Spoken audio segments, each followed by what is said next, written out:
Hola,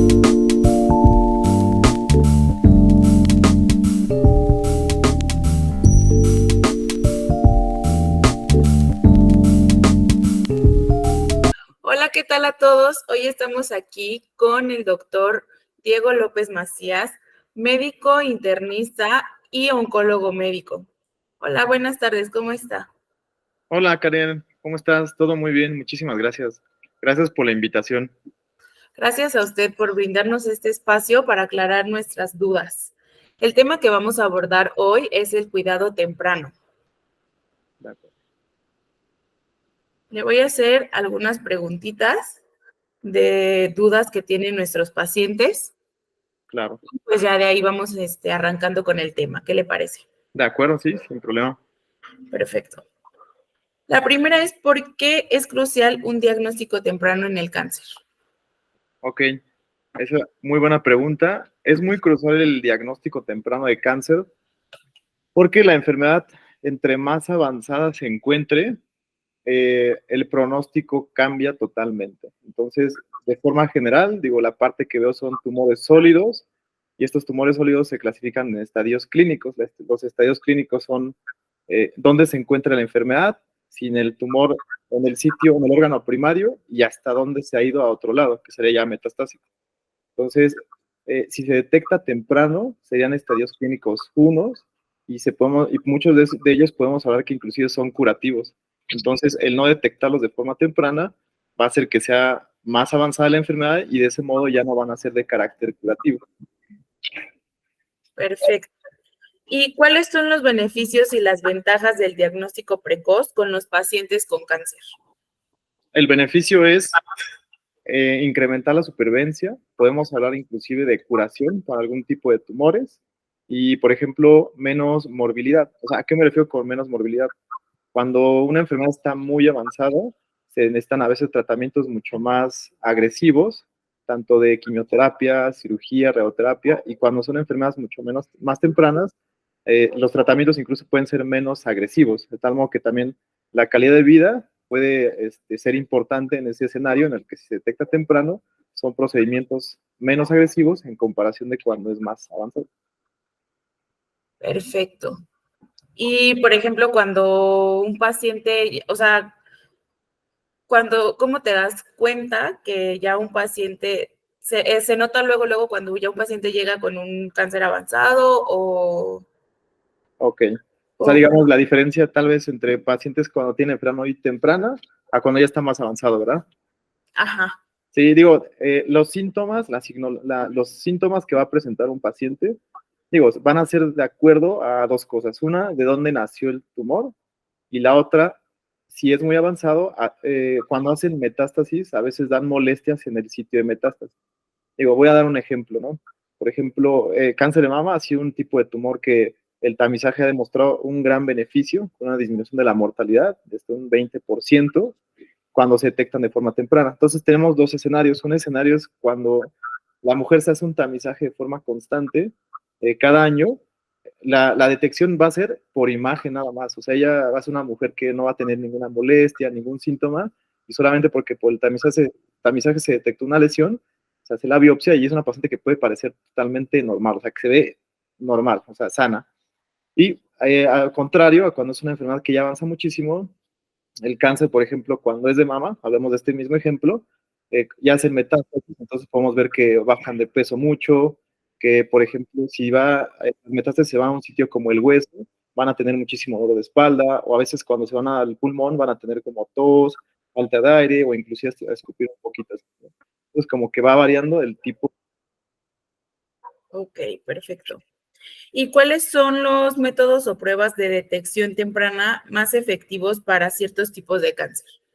Digo, cada tumor tiene una forma, bueno, para empezar, no todos los tumores tal vez tengan como un tamizaje, y me refiero a un tamizaje a que es una prueba que se le hace a toda la población. Entonces, por ejemplo, para cánceres que están muy especializados, que ya se ve el beneficio del tamizaje, cáncer de mama, mastografía, ¿ok?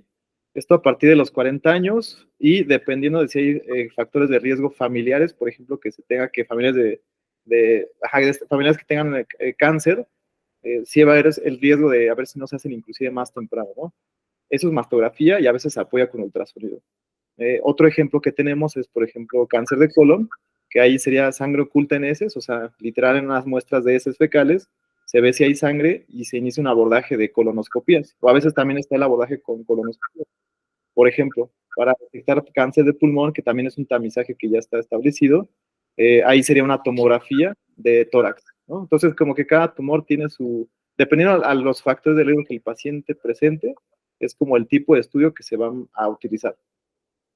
Y tenemos como un estudio que sea un poco más general, que a lo mejor no sé si nos hacemos alguna prueba, ya nos da un indicio de que algo está mal y ya posteriormente hacer el tamizaje que usted nos dice.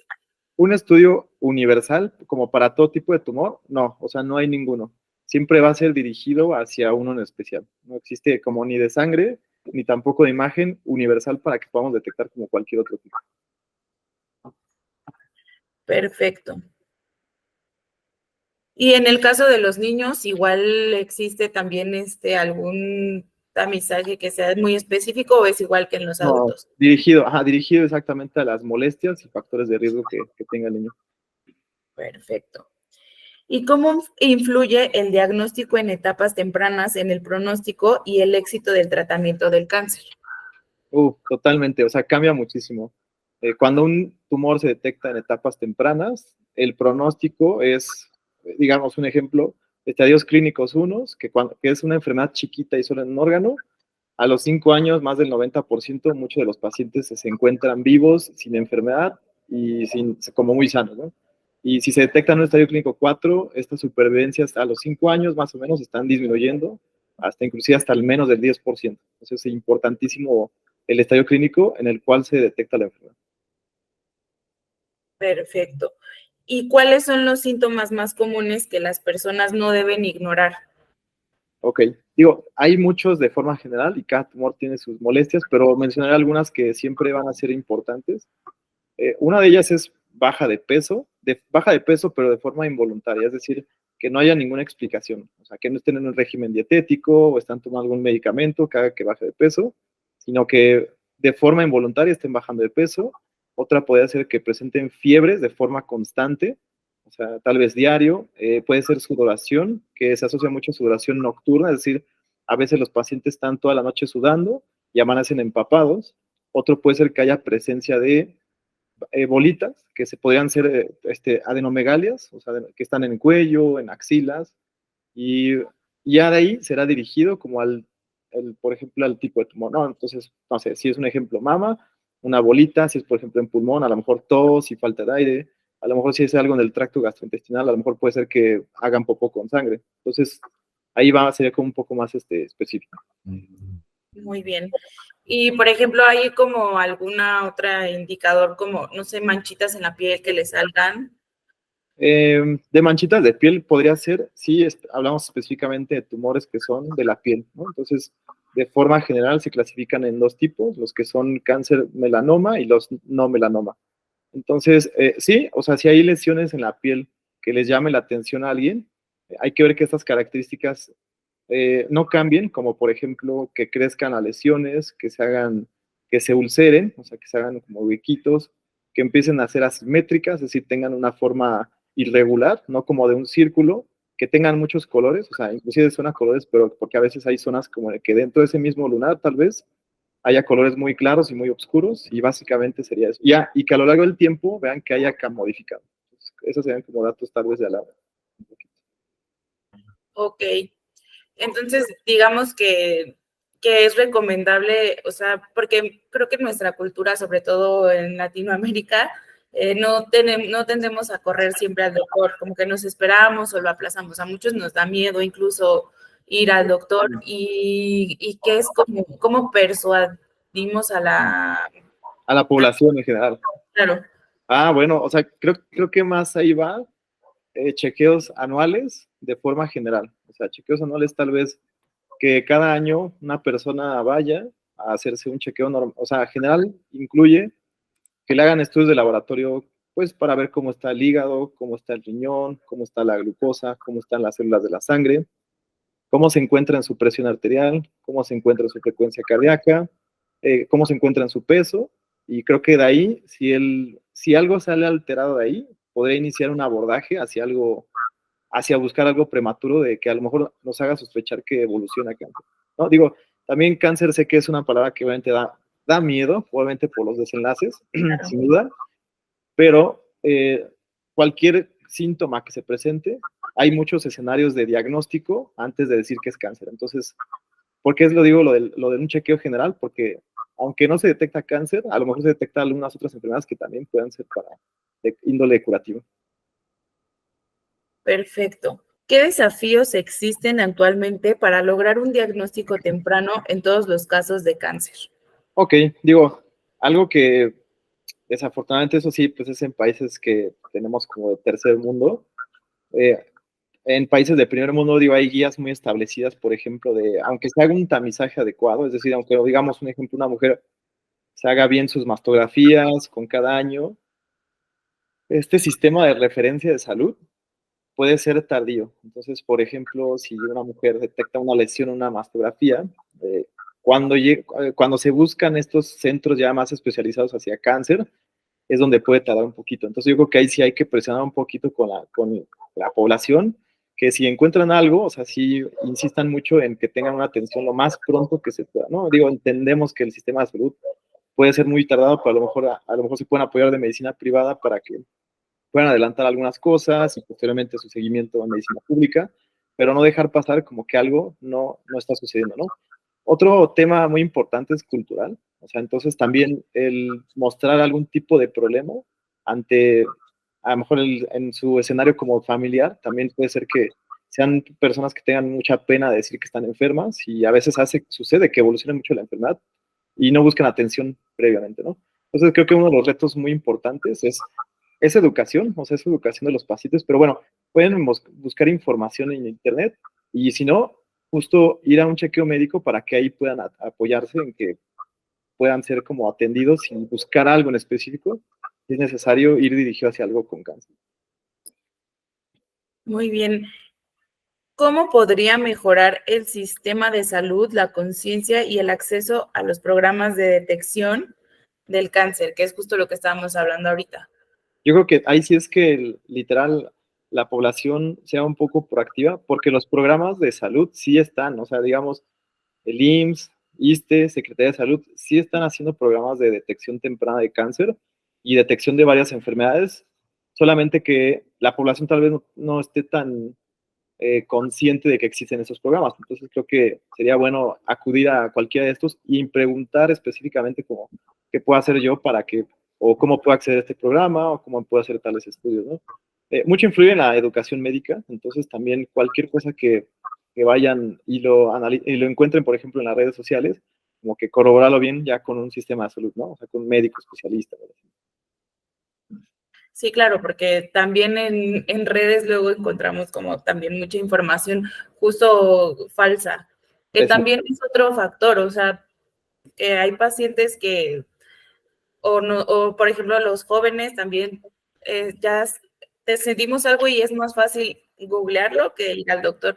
Y también ahí como, ¿qué recomendación daría? Pues Para esto, digo, la verdad es que las redes sociales tienen su lado, como todo, ¿no? Positivo y negativo, ¿no? Positivo es justo, tienen acceso a información que tal vez antes era más difícil, ¿no? Ahora, el lado tal vez negativo es la información es tanta que muchas de esas puede ser falsa o puede ser una percepción diferente, ¿no? Entonces creo que la función de las redes sociales está muy bien en cuanto a que alertar, que llame la atención, pero ahí sí buscar atención médica profesional cuando se tenga algunas dudas, ¿no? O sea, por ejemplo, que alguien le tengo dolor de cabeza y busca todo en Google, causas de dolor de cabeza, ¿no? Y sale toda una lista, ¿no? Entonces, eso ya no le toca al paciente, pero sí está bien que se hace esa conciencia, pero ir a buscar a un médico para que puedan él, a través del análisis de factores de riesgo, más sintomatología, estos de laboratorio de imagen, puedan ir dirigidos hacia un diagnóstico. Pues sí, sí, justamente, porque hoy en día, pues sí, creo que es un problema con el que luchamos todos los días, y no nada más en tema médico, sino que en cualquier cosa, Exacto. la desinformación puede llegar a ser muy grande.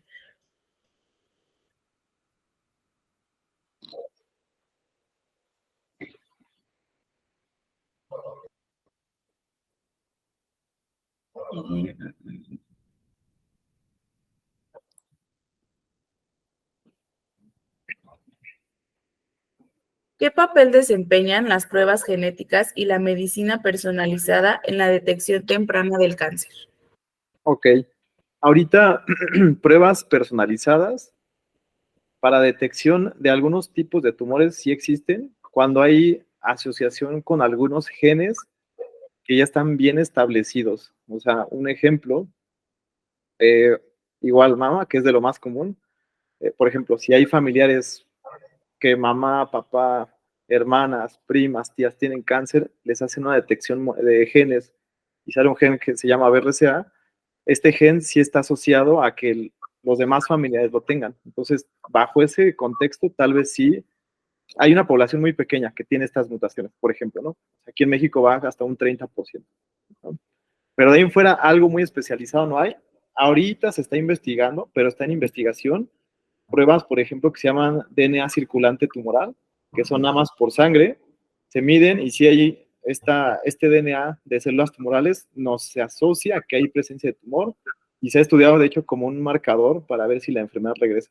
Pero está todavía en investigación. O sea, sin duda va a ser el futuro, sin duda va a ser muy cómodo que una prueba de estas, como que nada más de sangre, nos viene el DNA, sí va a servir, pero todavía está en investigación. Perfecto. Y hablamos de, bueno, me decía que los familiares, algunos pueden desencadenar. ¿Qué parentesco más o menos? O son, me imagino, familiares muy directos. Sí, claro, ahí tendría que ser para que tengan un riesgo familiares muy directos. Pero bueno, aquí, por ejemplo, la recomendación sería que si hay esta relación tan cercana, ¿no? Que las hermanas, papás o primas tengan cáncer, se recomienda un asesoramiento por genética, por un genetista, porque el genetista va a hacer como un árbol genealógico, va a hacer otras pruebas y de acuerdo a esto va a ir más dirigido a ver si es necesario hacerle más pruebas específicas para detectar qué tipo de mutación se pudiera encontrar en esa familia, ¿no? Perfecto. ¿Y qué recomendaciones daría a las personas que pueden estar preocupadas por un posible riesgo de cáncer, pero aún no han buscado ayuda médica? Digo, habría que buscar bien cuál es el razonamiento de por qué tienen miedo de cáncer, ¿no? O sea, miedo de cáncer va asociado tal vez porque algo o leyeron, o vieron, o experimentaron con algún familiar. Entonces, creo que más bien es dirigido a los factores de riesgo que tengan, ¿no? Entonces, o sea, bueno, mencionar algunos muy generales. Por ejemplo, si es de tabaquismo, o sea, claro, el tabaquismo se asocia a muchísimo de los tumores, ¿no? De hecho, se dice que hasta un 50% de los tumores no existirían si no fuera por el tabaquismo. Entonces, es una carga importante, ¿no? Actualmente en la población mexicana la obesidad también se ha asociado que genera mayor riesgo de cáncer y hay ya factores individuales, ¿no? O sea, por ejemplo, si alguien fuma muchísimo, pues cáncer de pulmón, si alguien come carnes rojas durante mucho tiempo o mucho alcohol, puede ser cáncer de colon. O sea, como que va variable, depende de qué es lo que le preocupa a esa persona para que sí vaya a buscar atención dirigida hacia ese tipo de cáncer que tiene preocupación. Ok, perfecto. Y en caso, por ejemplo, de la comida, ¿qué es lo que más desencadena cáncer? ¿Qué alimentos o cómo cuidamos esa parte de nuestra alimentación? Lo principal que se ha asociado son carnes rojas. Eso es lo que se ha asociado a tumores gastrointestinales, principalmente de colon, pero creo que un poquito más sobre lo tipo de dieta, podría ir más hacia la obesidad. ¿Okay? Creo que la obesidad sí es algo que hay que empezar a tomar mucha consideración. En México somos de los países que tienen más índice alto de sobrepeso y obesidad, y esto sí se asocia, ¿no? Entonces creo que ahí más bien va no tanto por el tipo de alimentación, sino empezar a fijarnos mucho en el control del peso. Perfecto. Y en el caso, por ejemplo, de los niños, ¿cuáles son los principales factores de riesgo que pueden desencadenar cáncer? Digo, en niños sí es totalmente algo que tengan genético, o sea, es algo que ellos nacieron con a nivel celular, esta predisposición de genes. Lo que sí se ha visto desafortunadamente es que ya hay mucha obesidad infantil y esto a largo plazo ya son personas que son jóvenes, incluso, o sea, de 30 y tantos años, máximo 40 años, que ya están presentando complicaciones por esta sobrepeso y obesidad, ¿no? Entonces, creo que de niño también, a veces uno aquí mucho en la cultura mexicana, está gordito, creo que está sano, o sea, ya eso ya pasó, ya se ha demostrado muchísimo que ya eso no es correcto y más bien hay que vigilar mucho el peso, ¿no? ¿Y qué recomendación les da en este caso a los papás? Porque pues los niños todavía no están tan conscientes de cuidar su salud, pero los Sí, papás sí. Entonces, ¿qué consejo les daría para que justo pues prevenir, ¿no? sí, Que el cáncer y cualquier otra enfermedad, porque también ya hay muchas enfermedades infantiles hoy en día. sí, es un tema muy, muy complejo, ¿no? Más, por ejemplo, aquí en México, porque a final de cuentas la obesidad y sobrepeso está asociado a un tipo de dieta cultural, ¿no? Y económico inclusive, ¿no? O sea, ahí sí tendría que acercarse papás, aprender a un tipo de dieta. Sé que es complicado, pero acercarse con alguien de nutrición y que les enseñe a hacer una dieta. Y también es importante que el tipo de dieta actualmente no lo vean como que me van a restringir todo, ¿no? Sino es aprender a comer, ¿no? O sea, por ejemplo, qué es lo que te alcanza, qué tienes a la mano, qué es lo que tienes de dinero, entiendo que tu trabajo sales muy tarde o sales muy temprano, a lo mejor no te da chance de comprar la comida sana, entonces creo que acercarse con alguien de nutrición y ya tiene una perspectiva diferente de ajustar tu dieta al estilo de vida de cada persona. Y sí, la educación para niños va desde los papás, entonces es un tema bastante, bastante complejo, Bastante complejo. pero sí hay que incidir porque si no, las complicaciones van a ser a largo plazo para todos. Sí, claro, ya van a llegar, o sea, a lo mejor no de niños, pero sí ya van a ser adultos jóvenes que van a desarrollar alguna enfermedad. Totalmente. ¿Y qué es la importancia de la educación y la concientización pública en la detección temprana del cáncer? Debe haber más políticas por parte, pero del gobierno, yo creo, eso más bien. O sea, digo, la población va a seguir con su estilo de vida, de ejercicio y de dieta, pero creo que más bien va un poco a las políticas de salud, que lo hagan más consciente y sean un poco más no rígidas, sino más disciplinadas en cuanto a que sí se cumplan objetivos, ¿no? Sí, claro, también como usted, no sé si tenga como alguna recomendación, y espero como no meterme en un tema como muy político más complejo, pero justo, no sé, siento que en el IMSS o en los hospitales públicos, pues te dan, o sea, vas con tus síntomas y te dan citas, o sea, como algún consejo que usted tendría para erradicar esto o para cambiarlo. Vamos, sí, es un tema complejísimo. Digo, influye que no hay más plazas o sea, vamos, la atención debería ser no saturada, o sea, que haya el suficiente personal de médicos, enfermería, de nutriólogos en un hospital. Pero creo que lo importante, digo, yo recomendaría es que si hay preocupación de eso, se informen un poquito, tal vez está bien, redes sociales, y de ahí acudan tal vez entre medicina pública y privada. O sea, no hay que dejarse, hay que ser un poquito de proactivos, ¿sí? O sea, entendemos que hay cosas de limitaciones de arriba, pero tal vez un poco de proactividad ayudaría para que todos nos podamos beneficiar. Y proactividad me refiero que tal vez inclusive busquen medicina privada, podemos para que les puedan dar un tipo de atención, sí, dentro de las posibilidades. Sí, claro, porque también estamos de acuerdo que pues no todos tienen la fortuna o la posibilidad si no les hacen caso en el hospital público, pues irse a un privado. O sea, es muy reducida la población que realmente lo puede hacer y que Exacto, puede costear una enfermedad como cáncer, porque claro, el tratamiento es sumamente caro. totalmente. Sí, totalmente. Perfecto. ¿Cuáles son las barreras más comunes que impiden a las personas buscar pruebas de detección temprana? Ok, una es de acceso.